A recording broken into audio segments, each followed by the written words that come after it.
Morning, everybody. This is always the moment, ladies, when I realize I have no pockets. Gentlemen, you always have pockets, but this is the time where I realize I have no place to put the microphone, so I'll be holding it.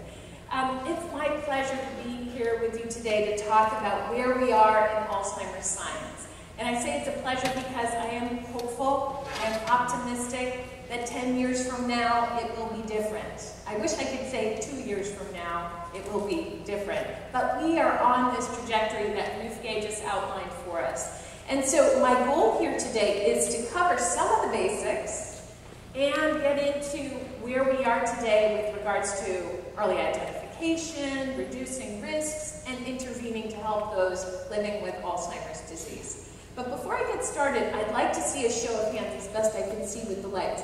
How many of you are here at your first Alzheimer's-related event today? Wow. All right. Welcome. That is a lot of people. And how many of you are here at your umpteenth Alzheimer's event? Yes. Welcome back. We're glad to have you. So I will cover some of the basics. So those of you who just raised your hands, this will be review for you. But those of you who are here for the first time, I want to make sure you get some of those questions answered that everybody has when they first start getting into caring for someone with Alzheimer's or another type of dementia. So let me share with you what we're going to cover today. I'll talk a bit about the causes of Alzheimer's or what we think is causing Alzheimer's. I'll talk about symptoms and a little bit about symptom progression, a bit about what diagnosis consists of today. What are the treatments? How do they work? And then we'll talk about risk factors, who's at higher risk, who's at lower risk, what do we have any control over? And then last but not least, we'll talk about prevention and experimental treatments. And then after that's done, Ruth Gay is going to join me back up here on stage and we'll have some time, about 15 minutes for Q&A. I guarantee we won't have enough time to answer every question, but write those questions down and we'll do our best to tackle as many as possible. So, surprisingly to me, Alzheimer's was named over 100 years ago. Now think about it. 30 years ago, had you ever heard of Alzheimer's disease? If you had a grandma, I'm looking around, for most of us, it would have been our grandparents, right? If your grandma had Alzheimer's, it was called something different, wasn't it? It was senility. We're just getting old, right? It's what happens when you get old. Well, actually, no. Dr. Alzheimer's identified in 1906 that something was wrong in a woman. The woman's name was Ph.D, and she was only 51 years old. And she was experiencing what we now know of as Alzheimer's disease. And the reason that she was noteworthy at that time is she was 51 years old. If she'd been 80 years old, no one would have paid any attention. They would have thought, well, what do you expect when you're 80 years old? It's kind of hard to reach 80 in 1906. Things happen, so they wouldn't have worried about it. But because she was younger, Dr. Alzheimer said, let's take a closer look at her. And he studied her and he saw these symptoms of memory loss, confusion, language problems. She was suspicious. She thought her husband was having an affair with the hospital staff. That was very problematic for them. And at autopsy, Dr. Alzheimer's noted these things that I'll be talking about today, plaques and tangles. So over 100 years ago, he identified these changes in the brain. He also noted shrinkage and changes in the blood vessels, and we'll be talking about that.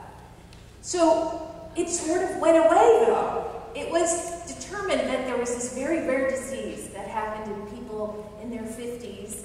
And Dr. Michael McLeod, who I don't think is here today, but he's a local geriatrician, neurologist. And Dr. McLeod told me when he was in medical school in the 70s, he was taught, you will probably never see someone with Alzheimer's disease. Well, it kind of re-emerged, didn't it? In the 1980s, early, like 1980, late 70s, early 80s, what happened was other researchers realized what we're seeing in older adults is not normal aging. It's the same thing in that old dusty textbook of rare diseases. It's the same plaques and tangles. It's just at an older age. It's not normal aging. It's a disease. And that shift, we're still trying to get over that shift. We still sometimes think it's normal aging. And so first identifying that something is wrong is a major challenge for us when it comes to early identification. So this is an image of what Dr. Alzheimer saw, plaques and tangles, and we're going to go through that in some depth. But first, I want to define some terms here. The term dementia is a pretty confusing term when you're first introduced to it. What does it mean?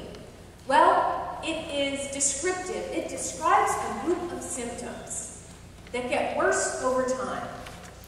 And the symptoms are memory impairment, language difficulties, problems with judgment and reasoning and decision making, changes in mood and even personality, and behavior changes. And ultimately, the person starts to have a harder time taking care of themselves and doing things like driving and handling finances. But dementia is a generic term. It just describes these symptoms are taking place. They may be mild, they may be more severe. It doesn't really tell us that. It just tells us there's some problems going on with cognition. What you want to know is, what's causing those symptoms? So when my mother was diagnosed with dementia by her doctor, I asked, what do you think is causing those symptoms of dementia? Is it a disease?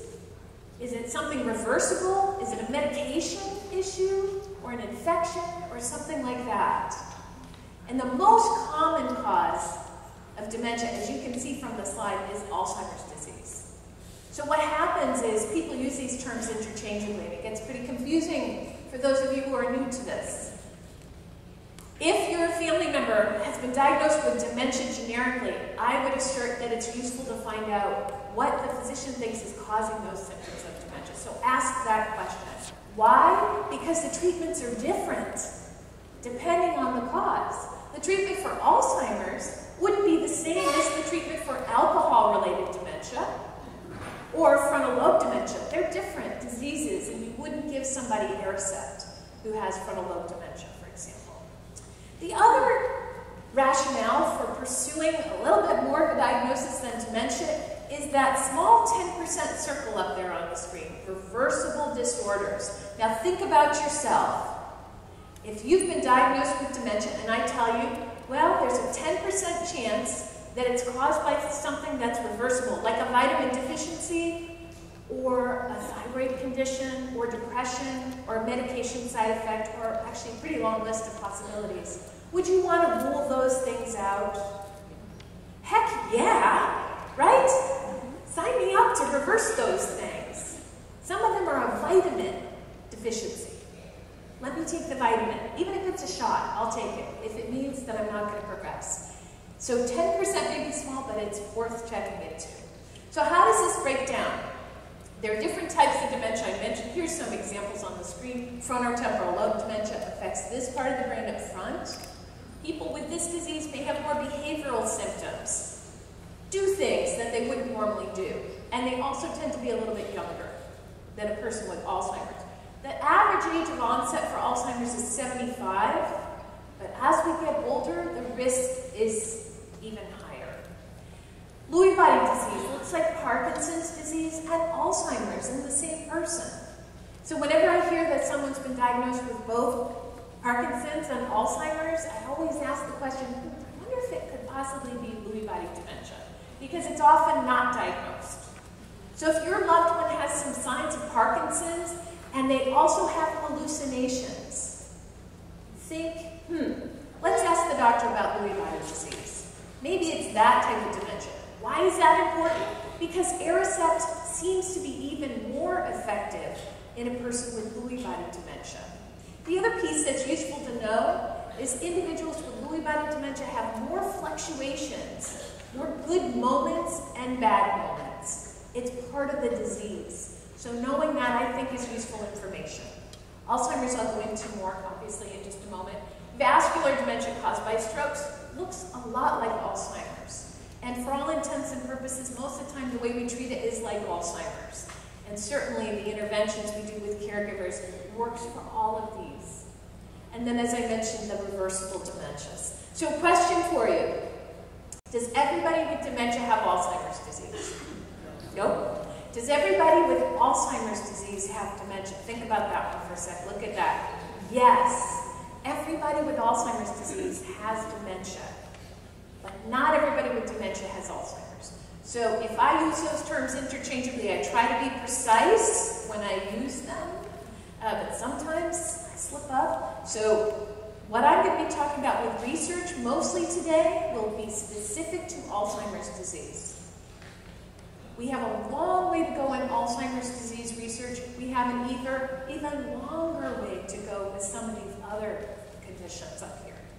So how does Alzheimer's progress? Well, it starts with short-term memory loss. Did you have breakfast today? Do you remember what you had for breakfast today? Did you have dinner last night?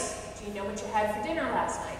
That kind of memory, for most of us, after we get over the panic of being asked that question, is pretty easy. It's usually not too difficult, unless you have Alzheimer's, in which case that could be a complete blank even after the panic subsides, and it can be tough. It's the kind of memory that we often take for granted that can sometimes be first hit in Alzheimer's disease.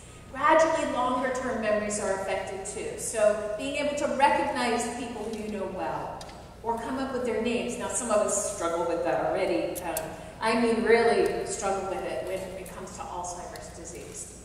So you hear people sometimes not being able to recognize their spouse of 20 years, 30 years. In my situation, my husband had brown hair when we were married, and now he has silvery white hair. So if I developed Alzheimer's disease, it is possible that one day I would look at him and think it was odd that he chose to dye his hair gray, or wonder, who's that old guy? Where did he come from? I married a young guy with brown hair, and not really understand that he is one and the same. And that would be a very painful day for him when I called him that old guy. You know, where'd you come from? And yet, for me, it would be a lapse. It would be often a momentary lapse in Alzheimer's, where people will recognize individuals at a different time, but that moment is a tough time when we don't recognize someone. Word finding difficulties. Now, we all have a bit of this, right? You know what I'm talking about? Oh, you're trying to come up with a word for something and you just can't get it. Well, that's normal, so no panicking there. But with Alzheimer's disease, it can be so pervasive, so common, so troublesome, that people decide, no, I'm just going to kind of give up, and they pull back. Comprehension and expression will also gradually be affected. I mentioned my mom has what I believe is Alzheimer's. It's still diagnosed as just plain old dementia, whatever that is. And she's starting to have a real hard time with expression, and so she uses the word thing a lot. You know that thing? Well, that thing is happening again with that other thing. It makes it really hard to know what she's talking about, especially on the telephone. Activities of daily living. So living alone, driving become hazardous, and things like getting lost or doing things that we wouldn't normally do can happen. So now I'm going to maybe show a video after Michelle's difficulties this morning. It makes me wonder if this is going to work. Ruth had wanted to show this, and she probably should have since she covered some of this, but this is the 2014 Facts and Figures video that the Alzheimer's Association produces. We produce this every year. For those of you who are professionals who may like to do training, or those of you who are family members and want to share this information, this is on our website at alz.org, and you can use it. You can send it to people. You can pull it up anytime in a training and show it. We want to spread the word. So this is about 90 seconds, I think. Of course, I lost the, there it is. Let's see if it's going to work.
culprits, and I'm going to get into how plaques and tangles are formed. So here is an image that gives you a comparison. You can tell which side of the brain in this model here represents a healthy brain and which is the representation of someone who would have more advanced Alzheimer's disease. And what you can see is there's a difference in the size, not that they started off different in the beginning, but over the course of the disease, brain cells have died. And as cells die, the brain shrinks, the tissue shrinks. The other thing you'll notice is the ventricles, which is where fluid is in the center of our brain. And I'll see if I can show, hopefully, can you see my pointer on the screen? Yes. Oh, good.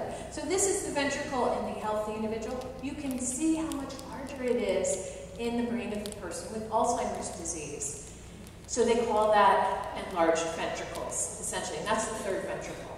The other key part is circled in white. Again, I'll try and get my pointer to show up right here. We also have one here. This is called the hippocampus.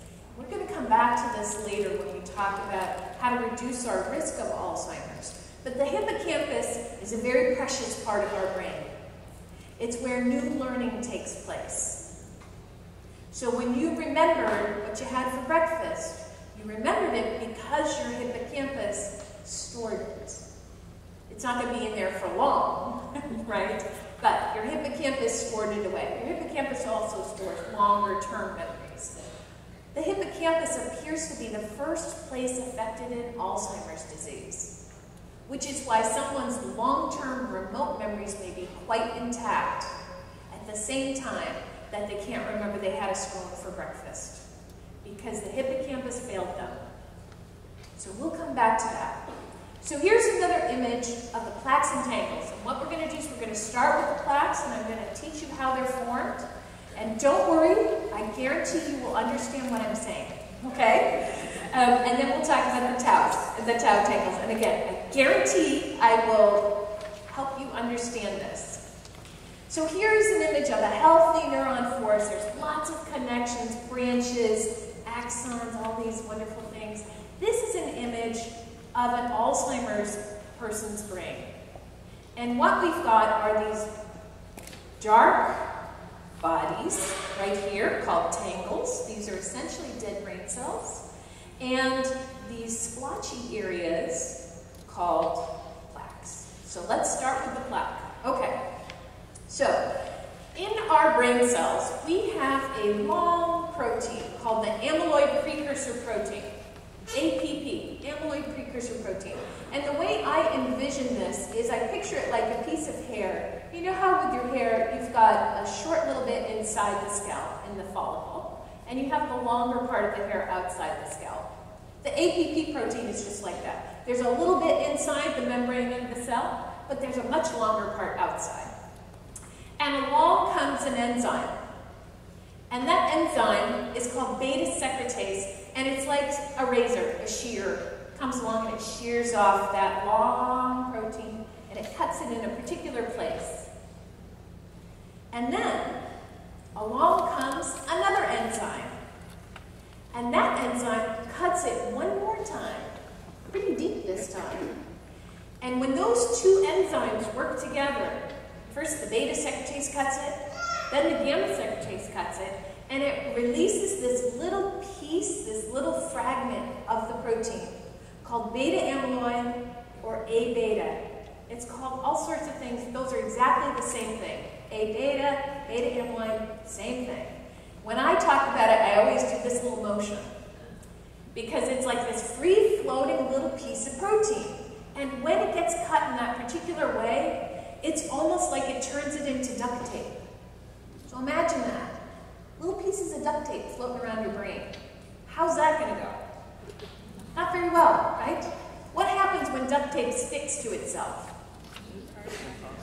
That's it, right? It's all done. It's going to stick. It becomes a masked up ball of mess. Guess what happens when A beta touches another piece of A beta? Sticks. So imagine this. Imagine that in your brain, we all have some of this stuff. That's kind of the bad news, I guess. We all have some of this beta amyloid. But for those of us who have an adaptive way of handling it, our brain clears it out. It clears it out and it flushes it out of the system. And that can even be measured in your spinal fluid. So when your brain is doing a really good job, and maybe it's related to your genetics, it flushes out the beta amyloid. In the brain of a person with Alzheimer's disease, it doesn't flush enough. Instead, it starts to gather it into almost like a landfill. So you think about how we handle garbage in our society. We don't just leave it everywhere. We gather it up. We put it in a garbage can, and then we take that and we put it in a landfill. And that's what your brain, what our brains do with beta amyloid. It recognizes that's not good stuff. We don't want that floating around. We want to put it in one place. And that's what the plaque is. It's like the landfill. It's the dump. And whatever is near it, I'm going to show it again. Doesn't it sort of look like it? Whatever is near it starts to die. That's why we try not to live near the dump, right? And the same is true in your brain. When it comes to healthy brain cells, if they're next to this beta amyloid, they start to wither and ultimately die. So the other, did that make sense? Okay, good. All right. Good. Now comes tau. Tau's a little trickier to explain, but again, I think I can do it. So tau is a protein that is important in the structure of your brain cell. You have these things called microtubules. Picture little tubes in your brain where there's nutrients and supplies transported throughout the brain cell. And the tau is important in that structure of those microtubules.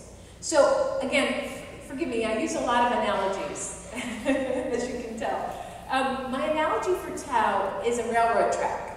So the microtubules are like the track, and then there's the ties, and then there's the nails. And the tau is the nails in the railroad track, keeping everything together. And for some reason, when phosphorus sticks to the tau, so the tau's in the position, it literally looks like this. An extreme, when they do these extreme pictures, you can see the tau like this. When phosphorus sticks to it, it goes like this. It pops out of position. And guess what happens to the railroad track or those microtubules? They get all untangled, all wrapped up, not untangled, they actually get tangled. And they end up looking like this, which looks like a tangled up mess, because it is. And when that happens inside your brain cell cannot survive and it will die. And it has a special look, as you can see. And at autopsy, they could look at this and say, that is a tangle. They count them up, literally count them up. Now, something that's important for you to know. Plaques are not correlated with the severity of the symptoms. There are people with amyloid plaque in their brain with no symptoms of Alzheimer's disease. So that makes you wonder, how does that work, right? How much of a cause is it if you could have a head full of amyloid plaque and not have symptoms? You cannot have a head full of tangles and be symptom-free. Tangles are highly correlated with symptoms. So we'll come back to this, because it may be that these two things are interrelated. And that's what this model is, the cascade hypothesis. Now this one may look a little bit scary, but it's actually not too scary. So let me describe what you're looking at. And I know it's small in your handouts, but I will walk you through it. So even if it's hard to see, I'll help you. So the bottom axis here is clinical disease stage, and I'm going to use myself as an example. So let's say that I am cognitively normal now. I'm 48 years old. Let's say this is me right now. I'm cognitively normal, but there's something going on in my brain. And what's happening is the beta amyloid. Remember this? The beta amyloid is starting to get cut, and my body isn't clearing it very well. So that's what this first line that you see, this pointer just disappears every time. Okay. This first line is that free-floating antipositive beta amyloid. That line right there. The next line is tau. Tau changes that I described. Remember, it pops out of position. The next line after that is brain structure. And then after that is memory and clinical function. So let me walk you through this. Let's say today, I'm starting to have changes in beta amyloid. I'm cognitively normal for the most part, at least as far as I can tell, and anybody else. No symptoms, but it started to happen. After maybe 5 years of that, gets to be a pretty high level, tau starts to be affected. And when tau starts to be affected, it may be 2 or 3 years, maybe even more, maybe we're talking 10 years. These things happen very gradually over a number of years. And then once tau is out of whack, then it starts to affect brain structure. So on imaging, they might be able to see a difference. With very sophisticated imaging, it wouldn't be a CAT scan or a regular MRI. It would need to be very sophisticated. They can see there's a difference in the structure. It's changing, even before any symptoms occurred on testing. After a few more years of that, my memory starts to be affected. And then after maybe 2 years of serious memory impairment, I develop other symptoms of dementia. Years and years have gone by since that first little beta amyloid got cut. But the damage has been taking place. Researchers have started talking about Alzheimer's as a midlife disease that results in dementia in late life. That actually gave me goosebumps. It kind of scares me. Does it scare you too? It's like, wow, there could be things going on. It is scary, but it's also an incredible opportunity if we can figure out when those changes are occurring and intervene. So shifting gears a bit, how do we get diagnosed? Well, there's no single test yet. Hopefully that will change. And you may have read some headlines to that effect about blood tests. There is no blood test you can take that will tell you whether you're going to get Alzheimer's or have Alzheimer's yet. Right now, this is what it takes to get a diagnosis. An evaluation with a thorough medical history, mental status testing, physical and neurological exam, and blood tests, but not a blood test for Alzheimer's. They're looking for other things like vitamin B12 deficiencies or other conditions like thyroid conditions that would explain it. And they do brain imaging most of the time to rule out stroke or tumor or something called normal pressure hydrocephalus. They don't take an image and say, that's Alzheimer's disease. What they may do is take an image and say, well, I don't see strokes or tumors or normal pressure hydrocephalus, and it looks consistent with Alzheimer's. So it's not quite as strong as we'd hope. It would be better if they could just say, that's Alzheimer's. Wouldn't it? Wouldn't it be nice in a way to have a test where you just knew? We're not there, and I don't think that makes it easy for those of us who are family members. Like, what am I dealing with? Is it going to progress? How do I know? We will get there, but we're not there quite yet. So treatments. As Ruth Gay mentioned, the treatments today are really symptomatic. They are not disease-altering. They don't even touch plaques and tangles. Those plaques and tangles are still forming if you're taking Aricept or Exelon or Razvan or Memantine. They're still forming. So what do the drugs do? Well, let me explain to you how they work a little bit. Aricept, Exelon, and Razvan are in one class of drugs. It's a bit of a mouthful. They're called cholinesterase inhibitors. What does that mean? Well, there's a neurotransmitter called acetylcholine in our brain, and it's helpful for memory functioning and other functions. It's important. We like this neurotransmitter. It's a good one. Well, what happens in the brain of a person with Alzheimer's is as the brain cells start to die, the individual has a harder time picking up and using acetylcholine. And so it starts to affect their functioning, as it's an important neurotransmitter. So what these drugs do is they affect an enzyme in the brain that gets rid of acetylcholine. It's called cholinesterase, or acetylcholinesterase. And this is an enzyme that comes along and it grinds up acetylcholine. So this is a good thing for those of us who don't have Alzheimer's. You don't want excess acetylcholine. You want to get rid of the old stuff. So it comes along and it grinds it up and gets rid of it. These drugs slow that process. So if I have Alzheimer's chance to use the acetylcholine. And so this drug will help to slow how often that esterase starts to grind up the acetylcholine and give me more of a chance to use it. Does that make sense, I hope? So you can imagine the disease still trucking along underneath. But this might buy me 6 months to a year of being able to do more things for myself or be engaged with family and friends a little bit more. So how do you know if they're helping? It's really hard to tell, isn't it? Rarely is it easy. I'd like a show of hands. How many of you have experience with any of the Alzheimer's drugs? Okay. How many of you found that they were helpful? It was really clear-cut. Okay. How many of you said, no way, that drug did not help, and actually the person had a really hard time with it? Okay. And how many of you could not tell? Put 2 hands up. Could not tell. How would you know? Okay. That's so typical. We'll have a small group of lucky ones who say, I could tell right away it helped. Then you have a group of very unlucky ones who say, oof, that was awful. And then the rest of us are in the middle going, how would I know if it's helping? Because what if the person just got worse more slowly? That's a good outcome. They're still getting worse, but they're not getting worse as quickly. How are you going to know that? You are not going to know that unless you take them off the drug. And let's say it was helping, and you took them off the drug, and they decline immediately. When you put them back on, they may not go all the way back up to where they were.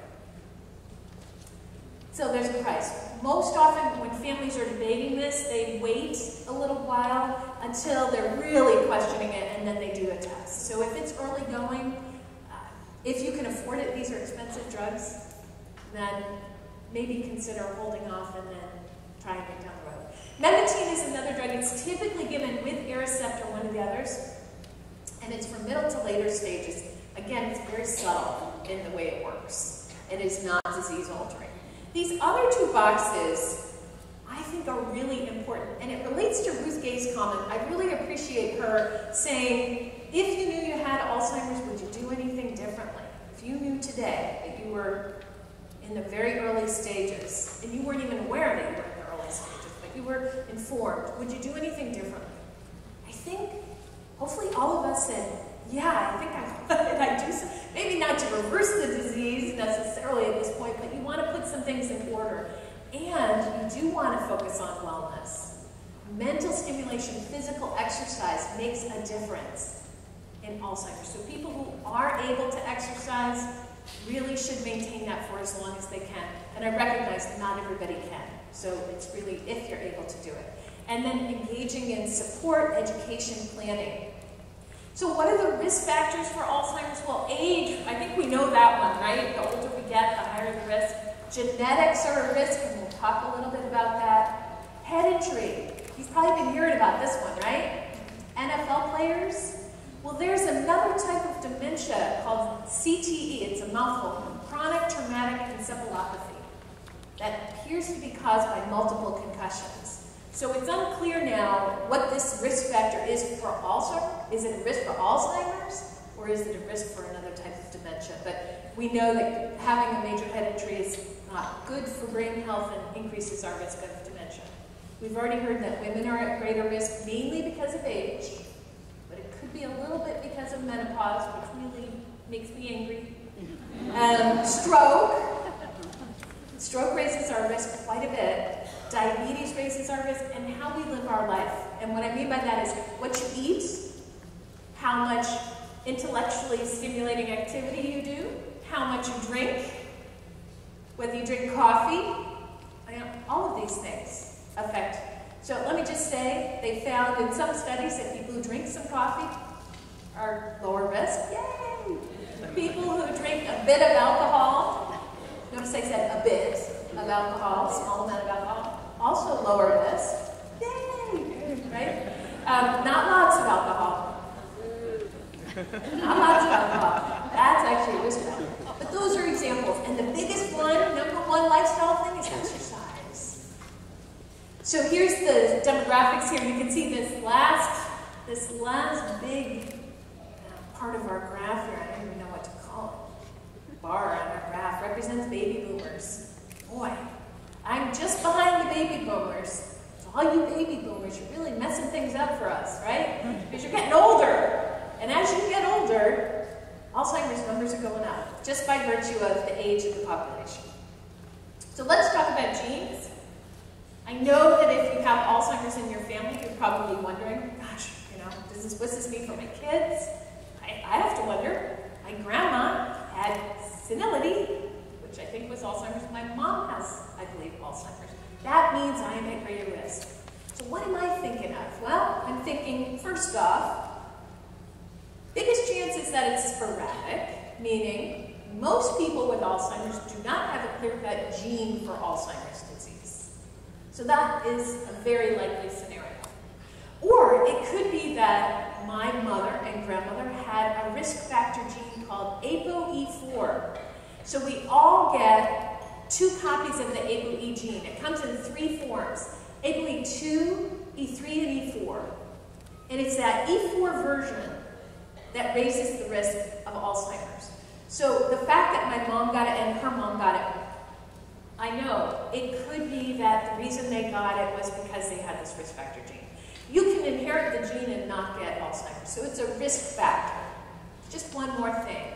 But I already know, if it's in my family, I have a higher risk. Don't you already know that? Same for heart disease and cancer and things like that. It's very much the same. There are different kinds of genes, though, called presenilin 1 and 2 and the APP gene. These are different. These are autosomal dominant, deterministic genes. They're also very, very rare. This tends to affect people who are young with Alzheimer's, even in their 30s and 40s. And if I inherited one of these, which I wouldn't have, because I would know in my family tree that people were getting it at a very, very young age, then if I inherit one of these genes, I will get Alzheimer's. So perhaps none of us in this room fall into this category, or if so, very few. This is a different scenario, and usually you know if this is the family history you have. There's also late onset genes. We've been hearing more about this gene accounts for 1% of the risk. I think actually if you put all those late onset genes into one bucket, it accounts for increased risk of 1%. Raises your risk of getting Alzheimer's by 1%. Not that big a deal compared to ApoE4, which raises our risk. Well, for women, it's a 4 times higher risk if we have 1 copy of the E4 gene. If we have 2 copies, it's 12 times the risk. Gentlemen, it's 1.5 times the risk if you have 1 gene, which really bugs me. That's a thing. I think women should get the 1.5 times the risk too as well. But for some reason that doesn't work. And then you're also, when you have 2 copies of the E4 gene, you're up there 10 times the risk. So that's where it really affects you. So it does make you wonder about either estrogen and the interaction or some other factor related to women and the interaction with genes. So early identification, we could go get tested, but we're not recommending you go get tested to see if you have the E4 gene, until such time as there really is something that you can do to stop it. Brain scans, not just the regular MRIs, but brain scans that show amyloid, beta amyloid, remember the stuff floating around? They have scans that can show that now. And they're even working on scans that will show tau. And if I had money to bet, I would bet that that will be a game changer. When they can show tau in the brain of a living individual, I think we might really see some movement here. And they are actively doing that right now and testing it. First studies are enrolling. Cerebrospinal fluid. Remember I mentioned that beta amyloid could be measured in this cerebrospinal fluid. So if you're eager to go get a spinal tap, I don't know if you are, I'm not, you could go get a test. There's a little question about this test. It's not quite as accurate as they said it was 100% accurate. That's very rare that something isn't. In fact, it hasn't been shown to be quite that accurate or predictive. But nevertheless, it's an interesting test, and they're using it in research studies now. And then biomarkers is the general category of all of this that I'm talking about. We want to get to the point to be more like diabetes, where being able to have a test, a blood test or urine test, really tells you about the state of the disease. And And that's what researchers are working on. That will make a big difference for us. So what can we do to reduce our risk? Now, let me give you a big caveat here. Almost all of this research is epidemiological, meaning it's population studies. And I don't know how many of you saw that 60 Minutes show the other, 3 weeks ago, with Claudia Kawas from UC Irvine. I've met Claudia. I think she's great. She's got an incredible study that's been going on for decades of people who retired at Leisure World. It's changed its name. I don't remember the new name, but I love that name, Leisure World. And they've been studying that and doing testing, and they've learned a lot about that. And a lot of what they've learned is represented here. What we know is that people who have better heart health, people who exercise, people who have less cardiovascular disease, people who are normal weight as opposed to overweight or obese, people who don't have diabetes, and people who take antihypertensive drugs appear to do better. So it kind of goes the way you would imagine. Heart disease raises risk, diabetes raises risk, people who don't do that and have exercise or are exercising, eating healthy diets have lower risk. Now, the caveat is, it may not be causal. It may not be that exercise will keep you from getting Alzheimer's. It could be that as you develop Alzheimer's, you have less of an inclination or ability to exercise. Or, let's talk about mental activity. They show that people who are engaged mentally have a lower risk of getting Alzheimer's. They play bridge, they play chess, they knit. Maybe it's that people drop the bridge and the chess and the knitting because they're starting to struggle decades before they get Alzheimer's. So we take it with a grain of salt. That said, animal studies where they set it up with experiments have shown very similar things. Mentally stimulated beagles who eat lots of fruits and vegetables. I don't know how they get them to eat fruits and vegetables, but they are beagles, and beagles will eat anything. I watched one eat a bar of soap once. I'm not kidding. And so maybe that's why they chose beagles to study. But they had lots of exercise, fruits and vegetables, mental stimulation, and those elderly beagles were like puppies in terms of how quickly they learned. So it could be that it does make a difference. So do the right things for your heart, and you're doing the right things for your head. One more thing about exercise, though. They have found that people who walk 10 to 40 minutes a day appear to increase the size of their hippocampus. Now, what I didn't tell you before is that our hippocampus shrinks by 1% each year, normally. This is kind of a bummer. But it may explain why it's a little harder to remember things, right? But in this group, over a year, the people who were in the walking group actually grew the size of their hippocampus and improved their memory abilities. The people who were in the stretching, this actually was a yoga group, the size of their hippocampus declined by 1%, as expected normally. It's not that yoga shrinks your brain, okay? I know there's a lot of yoga lovers, so I'm not saying that, right? I'm just saying that they found that the walking group actually grew the size of their brain in a very key part. So this is rare to see this level, this strength of evidence, but it's exciting. So I want to wind down here. I know I have like 2 minutes, so I want to talk about experimental treatments. Some of these drugs up here are a mouthful, but I'm going to explain what they're doing to you. So, bapineuzumab, solanezumab, crenezumab, and gantenerumab. Quite the mouthful, right? These are all drugs that are antibodies, meaning they use the immune system to attack beta amyloid, A-beta, floating around. And they have been shown to do that. They do get rid of beta amyloid. The problem is, it didn't relate to symptoms getting better. So, what's the point? If you're going to clear the amyloid and I still have symptoms, it's not really an effective treatment, is it? Isn't it really about the symptoms that we're worried about? Well, they're thinking that, what if we gave these drugs really early? Like, remember the cascade hypothesis? What if when we noticed that I started to have beta amyloid floating, what if they gave me tau from popping out of place. That is the major focus today, that exact scenario. Can we find people really early and intervene early? We're also working on people who are in the very early stages of Alzheimer's and with mild cognitive impairment to see, will these drugs make a difference?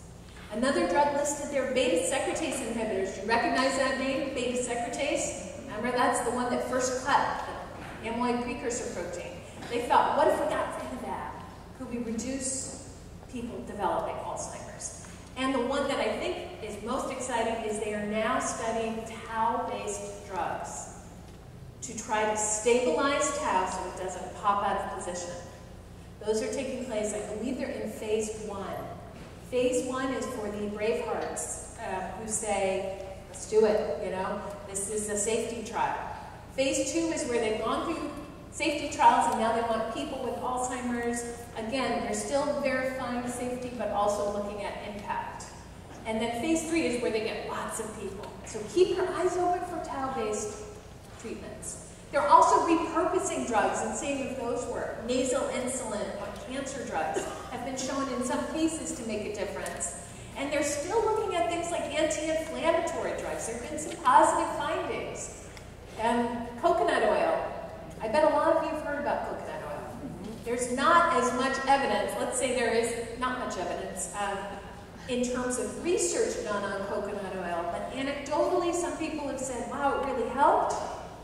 My view is I'd love to see more research done on this because theoretically it could be helpful, but anecdotally I have not had a line of people telling me that it's worked when they've tried it. If you decide to try it, make sure your doctor doesn't freak out over those fats in the coconut oil. But if you say, you know, let's try it and it works, please call me. Okay? I would like to hear more about how it works. And last but not least, they're trying some science fiction-esque type treatments like deep brain stimulation and magnetic stimulation. I'm not sure that this is really the answer, but they're looking at it. Be aware that those are major interventions. Just because it's outside the brain, it's stimulating with magnets, doesn't mean it's no big deal. So be aware. You want to be very careful with any of these studies. And I do encourage you to consider getting involved in the studies. There are trials going on for early intervention, and these are the ones where they're trying to intervene super early, sometimes with people with the gene for Alzheimer's, like the Colombian study. And if you're thinking, well, hey, I would volunteer as a healthy volunteer or a caregiver for a study of caregivers, or if you have a diagnosis and you'd like to get involved, I encourage you to check out the Trial Match program. I did this. This is where you can see which trials you match to. And I matched to a long-distance caregiver study on the internet, and I did it, and I felt good. I supported the cause. So that's where I'm going to end. This slide has some helpful websites. I noticed there was an error in the slide. It's alzheimers.gov on your handout, so make sure you get that. And now we're going to stop and take